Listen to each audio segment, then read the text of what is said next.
30 days. That's all you have between you and the title assistant professor or JRF. And in these 30 days, every hour counts.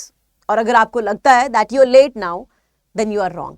क्योंकि इन 30 दिन में भी अगर सही strategy को, सही प्लान को आप फॉलो कर रहे हो एंड एक सही से बेसिक्स अपने क्लियर करते हुए आए हो, तो ये 30 दिन आप सभी का स्कोर इंप्रूव कर सकते हैं. लेकिन जरूरत सिर्फ हार्ड वर्क की, मेहनत की नहीं है, बल्कि स्मार्ट वर्क की. एंड स्मार्ट वर्क का मतलब क्या है? प्रायोरिटाइज करना टॉपिक्स को, थीम्स को, यूनिट्स को.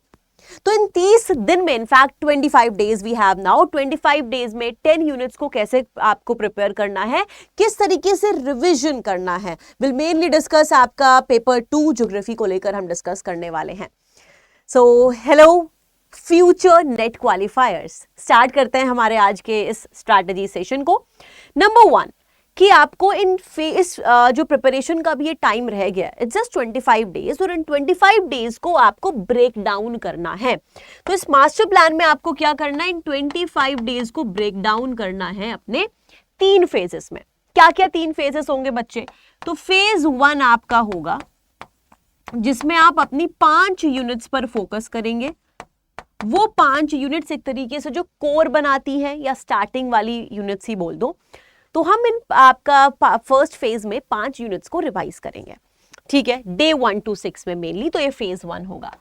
देन आएगा आपका phase 2, then will have your phase 2, और फेज 2 में आपकी आप बची हुई यूनिट्स का रिवीजन करने वाले हैं, विच विल बी डे 7 से डे 15 तक. उसके बाद आता है आपका फेज 3. अब आप अपनी सारी यूनिट्स को रिवाइज कर चुके हो, लेकिन ये अब बारी है फिर से प्रीवियस ईयर क्वेश्चंस को भी रिवाइज करने का, साथ ही फाइनल रिवीजन करने का अपनी सारी यूनिट्स का, सारे इंपॉर्टेंट टॉपिक्स का, मॉक्स देने का. लेकिन इसका मतलब ये नहीं है कि आप फेज 1 एंड फेज 2 में मॉक नहीं देंगे. तो स्टार्ट करते हैं डिटेल में फेज 1 से, या फिर जिसको हम वीक 1 भी बोल सकते हैं. तो वीक 1 मतलब पहले दिन से, जो आपको आज से ही कोशिश करनी है शुरू करने की, और अपना इस वीक में 6ठे दिन तक क्या करना है. तो आपको कोर फिजिकल ज्योग्राफी पर फोकस करना है. फिजिकल ज्योग्राफी, भौतिक विज्ञान, आपका भौतिक भूगोल पर आपको फोकस करना होगा. नाउ यहां पर आपकी कौन कौन सी यूनिट आती हैं? तो यूनिट 1 to 4 आपका टारगेट होंगी. Unit 1 to 4. अब इन यूनिट्स में से सबसे ज्यादा इंपॉर्टेंट कौन सी यूनिट है? तो यूनिट 1 और यूनिट 2. इनफैक्ट यूनिट 3 भी इंपॉर्टेंट है, बट सबसे ज्यादा यूनिट 1 और 2 इंपॉर्टेंट है. Geomorphology, climatology. तो इन दोनों यूनिट्स को हम 2-2 दिन देंगे, एंड ये थोड़ी वास्ट भी है. तो डे 1 to 2 आप यूनिट 1 जियोमॉर्फोलॉजी को देंगे. तो कुछ नहीं करना है, बैठ जाना है, और जो भी आपके नोट्स आपने जो भी पेड बैचेस से पढ़ा हो, या यूट्यूब से पढ़ा हो, खुद से बुक से पढ़ा हो, नोट्स बनाए हुए हो, 2 दिन सिर्फ जियोमॉर्फोलॉजी, भू आकृतिक विज्ञान करना है पेपर 2 से, और कुछ पेपर 2 से नहीं करना है. साथ ही PYQ MCQ तो करने ही होंगे. तो आपका डे वाइज जो स्ट्रक्चर क्या रहेगा, डेली का टाइम टेबल, वो भी मैं शेयर करूंगी. लेकिन अभी के लिए पेपर 2 से आप क्या करेंगे? सिर्फ 2 दिन तक सिर्फ जियोमॉर्फोलॉजी करेंगे. नेक्स्ट 2 डेज तक फिर आप सिर्फ क्लाइमेटोलॉजी करेंगे अपना. ठीक है, मौसम विज्ञान. फिर आपका डे 5 आएगा, तो आप उस दिन क्या करेंगे? सिर्फ ओशनोग्राफी एक दिन में बैठ के कंप्लीट करेंगे. नेक्स्ट डे फिर आप बायोज्योग्राफी, ज्योग्राफी ऑफ एनवायरमेंट बैठकर रिवाइज करने वाले हैं स्टूडेंट्स. उसके बाद आते हैं आपके फेज 2 पर, या नेक्स्ट वीक हम इसको बोल सकते हैं. ठीक है, नेक्स्ट वीक में अब आपको क्या करना है? Day 7 to 8. तो डे 7 से हमारी यहां पर शुरुआत होगी यूनिट 5 की, पॉपुलेशन ज्योग्राफी. 2 दिन पॉपुलेशन एंड सेटलमेंट ज्योग्राफी को आप दोगे. क्यों ऐसा? क्योंकि ये यूनिट भी थोड़ी इंपॉर्टेंट है एंड वास्ट भी है थोड़ी. Then unit 9 to 10. तो 2 डेज आपको क्या करना है? इस यूनिट को देना है, जो बहुत इंपॉर्टेंट है, इकोनॉमिक ज्योग्राफी को. ठीक है, very very important unit. Then आपको नेक्स्ट डे एक दिन देना है 7th यूनिट को, cultural, social and political geography. Not very important, but you will have to cover this. Then next day एक और दिन आपको ज्योग्राफिक थॉट को देना है. जिसको ये यूनिट डिफिकल्ट लगती है, तो आप इसको 2 दिन दे सकते हो, नो इश्यूज. ठीक है, लेकिन ये यूनिट भी इंपॉर्टेंट है, 1 स्टार. नेक्स्ट डे आप किसको देंगे बच्चे? ज्योग्राफिकल टेक्निक्स को देंगे. ये यूनिट कम इंपॉर्टेंट है, तो अगर जिसको थॉट डिफिकल्ट लग रही है, आप नेक्स्ट डे टेक्निक्स में से थोड़ा सा टाइम निकाल के थॉट ही कवर कर सकते हैं. देन नेक्स्ट 2 डेज आपके होने वाले हैं यूनिट 10 ज्योग्राफी ऑफ इंडिया के लिए, 2 स्टार्स इस यूनिट के लिए भी. तो unit number 6, unit number 10 and unit number 1 specially I will give 2 stars, क्योंकि ये तीनों यूनिट सबसे ज्यादा ही इंपॉर्टेंट है. ठीक है, इसके बाद आई गिव क्लाइमेटोलॉजी को 1 स्टार, देन आपका ज्योग्राफिक थॉट को 1 star and population settlement geography को 1 स्टार। तो ये 6 यूनिट्स बन जाती हैं आपकी, जहां से most of the questions are asked.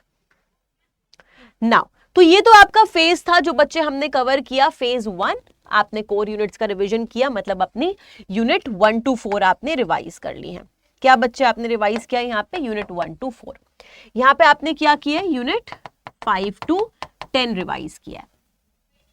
Phase 2 तक आपने कर चुके हैं, आपने जो टेक्निकल यूनिट्स हैं वो कवर करी है। अब आते हैं फेज 3 पर, जो कि आपका नेक्स्ट डे 16 से डे 25 होने वाला है, मतलब आखिरी के 10 दिन। उसमें आप क्या करेंगे? उन 10 दिन में एक दिन आपको देना है हर एक यूनिट के लिए, फाइनल रिवीजन करना है। फाइनल रिवीजन एक दिन हर एक यूनिट को। समझ में आया? तो ये तो आप करते रहेंगे साथ में। इसी के साथ साथ ma'am PYQs, mock test, MCQs, ये सब हम कैसे प्रैक्टिस करें? तो इसके लिए ये डेली स्ट्रक्चर स्टूडेंट्स आप सभी के लिए है। डेली स्टूडेंट्स क्या करना है आपको? 3 आवर्स आपको देने हैं थ्योरी रिवीजन। थ्योरी रिवीजन मतलब जो प्लान मैंने आपको बताया है वो इन 3 घंटे में आपको देना है। 3 to 4 आवर्स आप इसको समझ सकते हैं, मैक्सिमम 4 घंटे। 4 घंटे आपको देने हैं वही प्लान को फॉलो करने के लिए पेपर 2 का, जो मैंने अभी आपको बताया कि बैठ के जियोमॉर्फोलॉजी करो, बैठ के क्लाइमेटोलॉजी करो, वो आपको 4 घंटे में करना है। 2 घंटे डेली अब आपको निकालने हैं अपने प्रीवियस ईयर क्वेश्चंस करने के लिए और एमसीक्यूज के लिए। तो 1 hour give to previous year question and 1 hour you should give to MCQs के लिए। साथ ही मिनी मॉक्स भी आप फेज 1 और फेज 2 में क्या करोगे? मिनी मॉक्स प्रैक्टिस करोगे।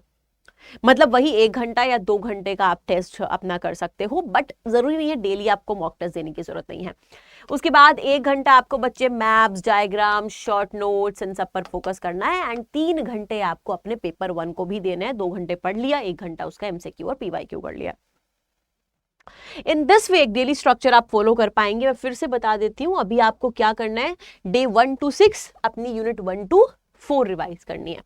अगले हफ्ते में आपको यूनिट 5 to 10 रिवाइज करनी है, और फिर ये आखिरी के 10 दिन बचेंगे जिसमें आपको एक दिन एक यूनिट को देना है। Now this was your plan, ये आपका डेली स्ट्रक्चर टाइम टेबल था। अब एक और डाउट जो स्टूडेंट्स ने मुझे बताया है कि मैम इंपॉर्टेंट टॉपिक्स कौन कौन से हैं जिन पर अभी हमें फोकस करना है रिवीजन के लिए, तो वो भी मैं आपके लिए लेकर आई हूँ। जियोमॉर्फोलॉजी, अब इसका मतलब ये नहीं है कि सिर्फ यही पढ़ के जाना है, पढ़ना सब है जो भी मैंने आपको कराया है, बट स्टिल ये टॉपिक्स वो हैं जो कि आपको ज्यादा प्रायोरिटी इनको देनी है। जियोमॉर्फोलॉजी, भू आकृतिक विज्ञान, यहाँ पे आपको अपनी continental drift theory, plate tectonic theory, plate विवर्तनी के सिद्धांत करना है। जो भू आकृतियां लैंडफॉर्म्स होती हैं, लाइक जो आपकी विंड की वजह से बन रही हैं, ग्लेशियर हिमनद की वजह से बन रही है, नदियों की वजह से, वो कवर करनी है। Davis and Penck theory. Second unit climatology है आपका, जलवायु विज्ञान। यहाँ पर इंपॉर्टेंट है कॉयपन एंड थॉर्नवेट क्लासिफिकेशन करना क्लाइमेट का, डिजास्टर्स, सुनामी, साइक्लोन्स, चक्रवात करना जरूरी है। इसी के साथ साथ विंड्स के टाइप्स, हीट बजट, ये इंपॉर्टेंट टॉपिक्स हैं।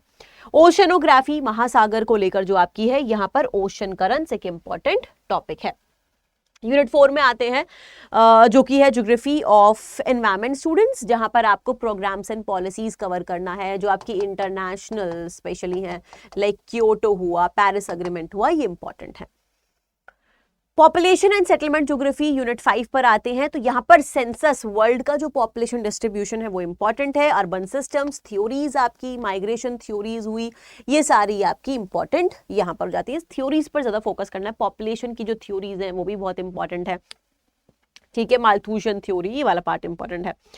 Unit 6 geography of economic activities, जहां पर हमें वॉन थ्यूनेन मॉडल और वेबर मॉडल आपका इंपॉर्टेंट है। काफी इंपॉर्टेंट यूनिट ये कंप्लीटली पूरी ही है, तो इसको अच्छे से कवर करना है। एग्रीकल्चरल सिस्टम भी यहाँ पर इंपॉर्टेंट आपके हो जाते हैं। प्राइमरी, सेकेंडरी, टर्शरी एक्टिविटीज कौन सी है, उनके एग्जांपल्स इंपॉर्टेंट है। Unit 7 culture, social, political geography, जहां से अब बहुत ज्यादा इंपॉर्टेंट तो ये भी नहीं है, बट स्टिल एक पार्ट जो बहुत ज्यादा इंपॉर्टेंट है वो है इंटरनेशनल जो ऑर्गेनाइजेशंस आपकी हैं, लाइक बिम्स्टेक, सार्क, ये सब आपको यहाँ पर कवर करना है।